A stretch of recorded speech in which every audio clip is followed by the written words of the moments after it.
When we think about history, we usually think about books, right?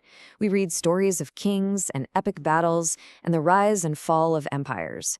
But what if I told you that some of the most profound national histories, the real origin stories, aren't found in books at all? So just think about that for a second. What if a nation's entire story, its very soul, wasn't put into words for thousands and thousands of years? What if, to understand where it came from, you had to look somewhere else entirely? Well, for ancient Vietnam, that's pretty much exactly what happened. The earliest chapters of its national epic weren't written down, nope, they were cast in bronze and molded from clay. Okay, so let's dive in and decode the incredible secrets hidden in Vietnam's most ancient art. Our journey starts deep, and I mean deep, in the past. We're heading into the misty mountains of northern Vietnam, going back 12,000 years, to find the very first sparks of creativity that would eventually light up an entire culture. And this timeline, wow, it really gives you a sense of just how deep these roots go. We are talking about a continuous thread of cultures stretching back 12,000 years. Long before there were kingdoms, people in places like the Bắc Sơn region were already creating. This wasn't just about surviving. This is where art and ritual first started to bloom. So what did archaeologists actually find in these ancient sites? Well, in caves, they've dug up not just really well-made stone tools, but also simple ceramic pottery decorated with patterns. And maybe most profound of all, they found burial sites, places where people were laid to rest, wearing jewelry made from shells. I mean, think about what that means. Even 10,000 years ago, these weren't just people trying to get by.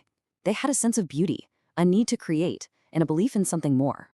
Of course, every nation needs an origin story, a foundational myth. And Vietnam's, it's honestly one of the most beautiful you'll ever hear. It all starts with Loc Long Quan, the dragon lord of the sea, and Okur, an immortal mountain fairy. And from their love came 100 children, the ancestors of all Vietnamese people.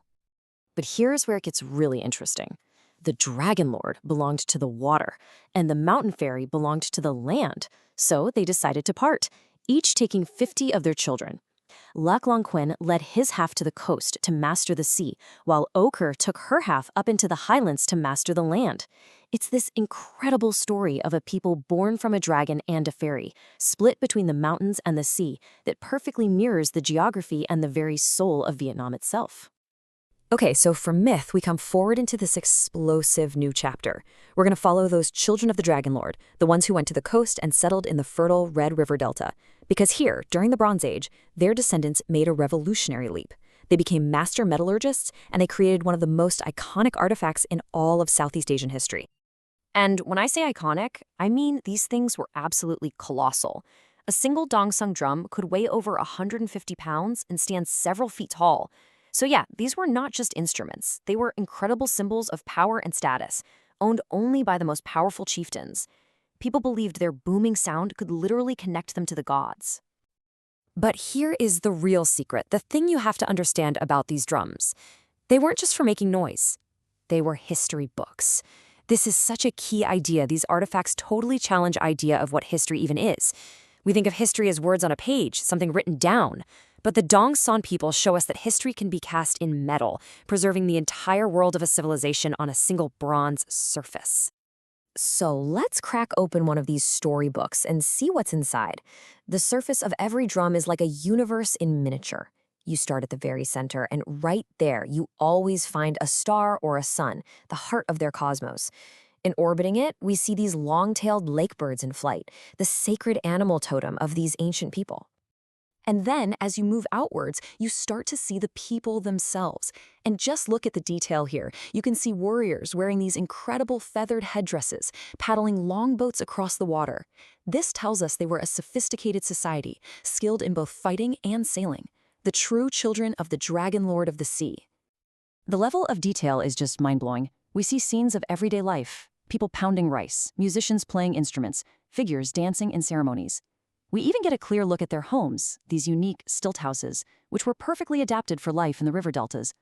It's like a snapshot, a direct window into their entire world. Okay, and you've gotta love this part. This might be my favorite detail of all. On the most famous drum ever found, the Noglu drum, there's actually a scene of people playing the drums in a ceremony. It's this amazing meta moment, an image of the object being used, which confirms just how central these drums were to their spiritual and cultural life. But here's the thing. As powerful and as brilliant as the Dongsan culture was, they weren't alone. While they were dominating the north, a totally different, but just as vibrant and sophisticated, culture was thriving down along the southern coast. Ancient Vietnam was a much richer, more diverse place than we often imagine. This table breaks it down perfectly. In the north, you've got the Dong Son and the Red River Delta. They're focused on farming and fighting, and their symbol is the giant bronze drum. But then you go south to the coast, and you find the Sa Huynh. These were the masters of the sea.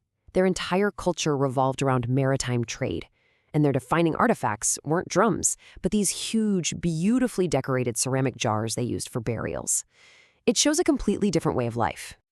And if you want proof of just how far their reach went, look no further than this one specific artifact, the Ling Ling O. It's this unique three-pronged earring often made of jade. Now, finding this exact same design in places as far away as the Philippines and Taiwan, that's the smoking gun. It proves the Sa Huynh were expert sailors and key players in a massive maritime trade network long before the big trade routes with India or China were established. This tiny object tells a huge story. Okay, so we've seen stone, we've seen bronze, we've seen two very different cultures. But what does it all add up to? How do these ancient echoes still shape the nation today? What's so cool is that you can actually see this direct line, this artistic DNA, being passed down through the centuries. It all starts with those simple Neolithic pottery shards. That fundamental skill evolves into the revolutionary bronze casting of the Dongsan.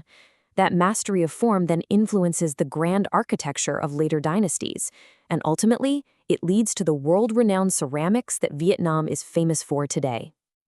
And really, that's what this is all about, isn't it?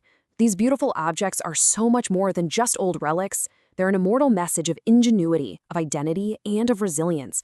They remind us that a nation's story isn't just written in what its kings and generals do, but in the timeless beauty that its people create. From a simple piece of clay in a mountain cave to a giant storybook cast in bronze, the soul of ancient Vietnam was shaped by its artists. And it really makes you wonder, doesn't it? What other incredible histories from cultures all around the world are still out there, not written in any books, but just waiting for us to find them?